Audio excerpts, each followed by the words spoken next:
Ang tanong, magkano po ba ang amount na matatanggap sa pension after 15 years and walang loan? For example, 29,000 sahod now, half lang po ba ang pension or 70% ng 29?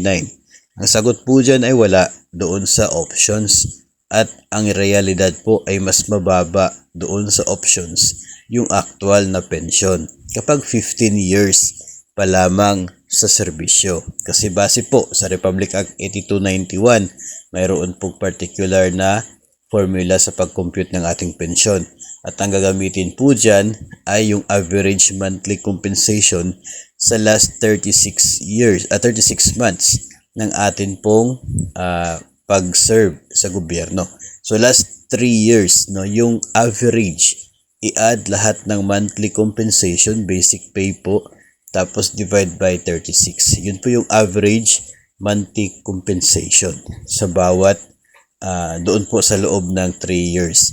Tapos yung average monthly compensation, yun po yung basis ng pension. Yung rate ng pension ay depende po sa PPP po ninyo. Yung period with paid premiums na GSIS, 2.5% sa bawat taon ng PPP. So kung mayroon kang 15 years na serbisyo na mayroon pong kaukulang remittances, so 15 times 2.5, that is 37.5. So 37.5% ng inyo pong average monthly compensation, yun lamang po ang makukuha ninyong pension kapag 15 years lang, no, yung inyo pong premiums na payment sa GSIS at kayo po ay nag-resign o kaya ay nag-retire from your government service.